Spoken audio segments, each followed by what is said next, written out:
Hello மக்களே, ஜீவா மீனாட்சி செம்ம இன்ட்ரெஸ்டிங்காக போயிட்டுருக்கு. அப்பத்தாவும் மீனாட்சிக்கு மேலே ஒரு பெரிய பழி வர மாதிரி ஒரு செயலை பண்ணுறாங்க. அந்த இடத்துல மீனாட்சி என்னதான் இருந்தாலும் அப்பத்தா உயிரை காப்பாற்றும் போது அப்பத்தாவும் நம்ம மீனாட்சியை எதிர்த்து நிற்கிறாங்க.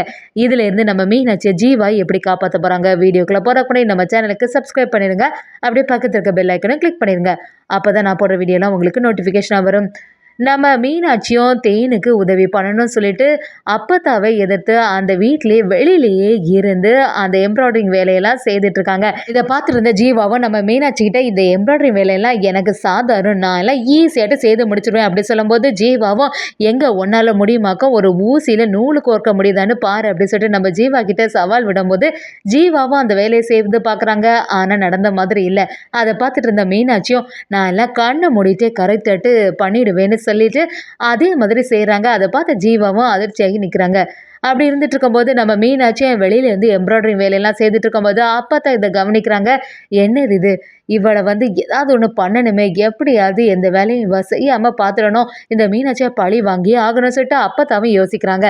சரின்னு சொல்லிட்டு அப்பத்தா அப்படியே கிச்சனில் போய் ஒரு வேலையை செய்ய ஆரம்பிக்கிறாங்க. அப்படியே மிக்சியை போடும்போது அந்த இடத்துல சத்தம் போட ஆரம்பிக்கிறாங்க. ஷாக் அடித்த மாதிரி ஒரு ஆக்டிங் கொடுக்க ஆரம்பிக்கிறாங்க.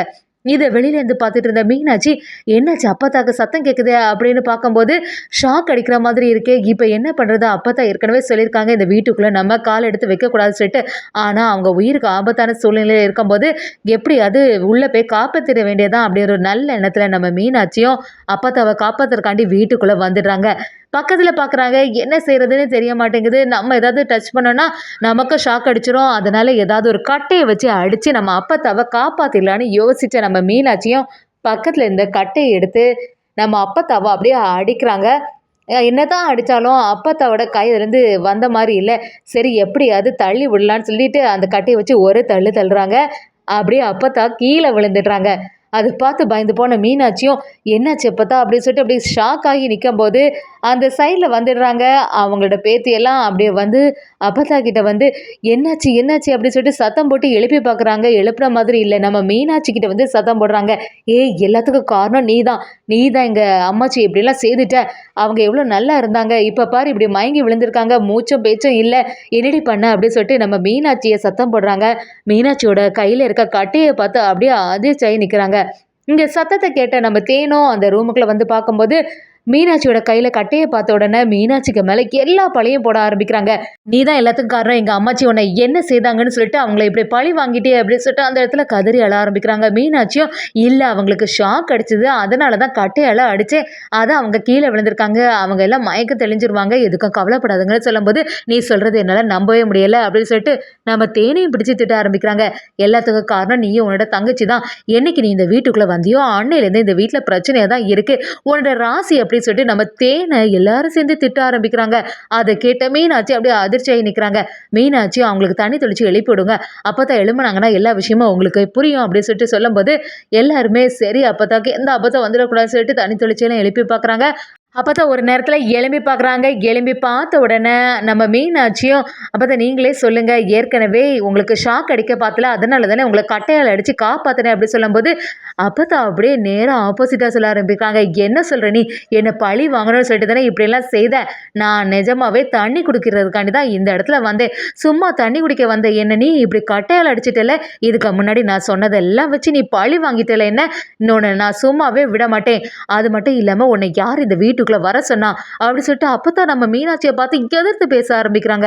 அதை கேட்டு மீனாட்சி அப்படியே அதிர்ச்சியாகி நிற்கிறாங்க. நம்ம தேனுக்கிட்ட அக்கா நீ இதையும் நம்பவா செய்கிற, என்னை பற்றி உனக்கு நல்லாவே தெரியும்ல, நிஜமாவே நான் சொல்கிறேன், அவங்களுக்கு ஷாக் அடிக்க பார்த்து அதனால தான் கட்டையால் அடித்து அவங்கள காப்பாற்றினேன், அந்த நன்றி கூட இல்லாமல் என் மேலே இப்படி பழைய போடுறாங்க பாரு அப்படி சொல்லும்போது அப்பத்தாவும் தேவையில்லாமல் இப்படிலாம் பேசாத, எல்லாத்துக்குமே காரணம் நீயும் உன்னோட அக்காவோட ராசி தான். அவங்க அக்கா என்னைக்கு இந்த வீட்டில் மருமகளாக வந்தாலோ அன்னையிலேருந்து இந்த வீட்டில் பிரச்சனையாக தான் இருந்துகிட்ருக்கு, நல்லா தான் போயிட்டு இருந்த இந்த வீடு, என்னைக்கு கல்யாணம் ஆகி வந்தாலும் அன்னைக்கே வீடை சீல் வைக்கிற மாதிரி ஒரு நிலைமை ஆயிடுச்சு, இப்படி ஒவ்வொரு விஷயமும் தடங்களாக தான் நடந்துட்டு இருக்குன்னு சொல்லிட்டு நம்ம தேனை மீனாட்சிக்கு முன்னாடியே வச்சு இப்படிலாம் பேச ஆரம்பிக்கிறாங்க. தேனும் கதறி அழாம்போது நம்ம மீனாட்சியும் சரி எதுக்காக இப்போ தேவையில்லாமல் என்னோட அக்காவை இப்படிலாம் சந்தேகப்பட்டு சத்தம் போட்டுட்டு இருக்கீங்க, அப்போ இத்தனை நாளாக இப்படி தான் என்னோட அக்காவை கொடுமைப்படுத்திட்டு இருக்கீங்க அப்படின்னு சொல்லிட்டு சத்தம் போடும்போது நம்ம அப்பத்தாக்கு ஆதரவாட்டு அவங்கள என்ன நீ பேசிட்டு இருக்க, பாத்தி அம்மாச்சி இவங்க எல்லாம் சொல்றத உண்மைய சொன்ன உடனே அக்காவும் தங்கச்சியும் வந்துட்டாங்க பாத்தியா அப்படின்னு சொல்லிட்டு அவங்களுக்கு ஆதரவா பேசிட்டு இருக்காங்க. அது மட்டும் இல்லாம இந்த சத்தத்த கேட்டு நம்ம சக்தியும் வரும்போது அவங்கள்ட்ட வந்து பாத்தியா அவனோட மருமகள் லட்சணத்த அப்படின்னு சொல்லிட்டு சத்தம் போட ஆரம்பிக்கிறாங்க. எல்லாமே இந்த மீனாட்சி தான் காரணம். இதுக்கு தான் நான் அன்னைக்கே சொன்னேன் இவளெல்லாம் வீட்டுக்குள்ளேயே ஏத்தக்கூடாதுன்னு சொல்லிட்டு. இப்ப பாத்தியா எம்ப்ராய்டரிங் வேலைய செய்ய போறேன்னு சொல்லிட்டு வீட்டுக்குள்ள வந்து என்ன இந்த மாரி செய்துட்டாளே அப்படின்னு சொல்லிட்டு சத்தம் போட ஆரம்பிக்கிறாங்க. அதே சமயத்துல கொஞ்ச நேரத்துல நம்ம ஜீவா இது எல்லாத்தையும் கவனிச்சுட்டு வரும்போது நம்ம ஜீவாவும் என்னாச்சு அப்படின்னு விசாரணை பண்ணும்போது நடந்தது எல்லாத்தையுமே சொல்ல ஆரம்பிக்கிறாங்க. அப்பத்தாவ மீனாட்சி வந்து கட்டையால அடிச்சிட்டா. அப்பத்தா பாவம் இப்படியே கீழே விழுந்து மயங்கிட்டாங்க அப்படிங்கிற மாதிரி பேசின உடனே நம்ம ஜீவா மீனாட்சிக்கு ஆதரவாவே இருக்காங்கன்னே சொல்லலாம். என்ன அப்பத்தா நீ தேவையில்லாம பேசிட்டு இருக்க? அவங்க பாட்டுக்கு எம்ப்ராய்டரி வேலையை தானே செய்யறதுக்கு வந்தாங்க. நீ வந்து தேவையில்லாம இப்படி பேசிட்டு இருக்காத. அவங்க மேல ஏதாவது பழிய போடாதன்னு சொல்லும்போது அப்பத்தாவும் உன்னை பத்தி எனக்கு நல்லாவே தெரியும். நீயே ஒரு உதவாக்கற. உனக்கெல்லாம் யாரும் மதிக்க போறா? நீ சொல்றதெல்லாம் யாரும் கேட்க போறதில்ல. இவ தான் எல்லாத்துக்கும் காரணம். இனி இவ ஒரு நிமிஷம் கூட இந்த வீட்ல இருக்கவே கூடாது. ஒருபோதுமே இவ வந்து என்னோட கண்ணிலேயே படக்கூடாது அப்படின்னு சொல்ல ஆரம்பிக்கிறாங்க. மீனாட்சியும் என்ன பேசுறீங்க நீங்க? நான் வந்து உங்கள காப்பாத்த தான் செய்தேன். ஆனா இப்ப எல்லாத்தையுமே மாத்திட்டு என் மேல எல்லா தப்பையும் திருப்பி விடுறீங்க. என்னைக்கா இருந்தாலும் உண்மைய சொல்லுங்க அப்படின்னு சொல்லிட்டு நம்ம அப்பத்தாவ எதிர்த்து நிக்கிறாங்க. நம்ம தேனும் மீனாட்சி கிட்ட வந்து மீனாட்சி கொஞ்சம் பொறுமையா இரு. எதுனாலும் பேசி சமாளிச்சிடலாம் அப்படி சொல்லும்போது மீனாட்சி என்னக்கா நீ பேசிட்டு இருக்க? உன்னை பார்த்து இவ்வளோத்துக்கு பேசிட்டு இருக்காங்க. இது எல்லாத்தையுமே நீ எப்படிக்கா தாக்கு பிடிச்சிட்டு இருக்க? நீ வந்து ராசி இல்லாதவ இப்படியெல்லாம் பேசிட்டு இருக்காங்க. இதனால இந்த வீட்டில இருந்து இதுதான் நடந்துட்டு இருக்கு இல்ல? நீ எல்லாத்தையுமே மறைச்சிட்டு இருந்திருக்க அப்படிதானே சொல்லிட்டு நம்ம மீனாட்சி தேனுகிட்ட கேட்கும்போது தேனும் கொஞ்சம் அமைதியா இரு மீனாட்சி, எதுனாலும் பரவ பேசிக்கலாம் சொல்லிட்டு நம்ம மீனாட்சியை சமாதானப்படுத்தி தனியா கூட்டிட்டு வராங்க. அப்பதான் இந்த வாட்டி விடுற மாதிரி இல்ல, மீனாட்சியை பயங்கரமா திட்ட ஆரம்பிக்கிறாங்க. நம்ம மீனாட்சி போனோடனே பாத்தியா நான் சொன்ன மாதிரி எல்லாம் நடக்க தான் போகுது. இந்த மீனாட்சி என்னோட கண்ணிலே படக்கூடாதுன்னு சொல்லிட்டு வழக்கம் போல அப்பத்தாவும் அந்த இடத்துல பேச ஆரம்பிக்கிறாங்க. இன்னொரு சைடு பாத்தீங்கன்னா நம்ம ஜீவாவும் மீனாட்சி கிட்ட வந்து இந்த அப்பத்தா இப்படிதான் ஏதாவது சொல்லிட்டே இருப்பாங்க, அதெல்லாம் நினைச்சு மனசுல வருத்தப்படாதுங்க அப்படி சொல்லும்போது மீனாட்சியும் என்ன இந்த வீட்டுல நடக்குது, என்னோட அக்கா நல்லபடியா இந்த வீட்டுல வாழுவான்னு சொல்லிட்டு தானே இந்த வீட்டுக்கு கல்யாணம் பண்ணி வச்சோம். ஆனா நடக்கிறது எல்லாமே மாறுதலா இருக்கு. என்னோட அக்காவை பார்த்து என்னெல்லாம் அந்த அப்பா தான் பேசிட்டு இருக்காங்க.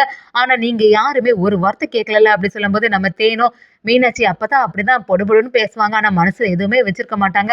மத்தபடி நான் நல்லா தான் இருக்கேன் அப்படின்னு சொல்றாங்க. அதை கேட்ட மீனாட்சி என்னக்கா பேசுற? ஒண்ணு எல்லாம் இந்த ஒரு நிலைமையில பார்த்தாங்கன்னா அம்மா எவ்வளவு வருத்தப்படுவாங்கன்னு உனக்கு தெரியுமா?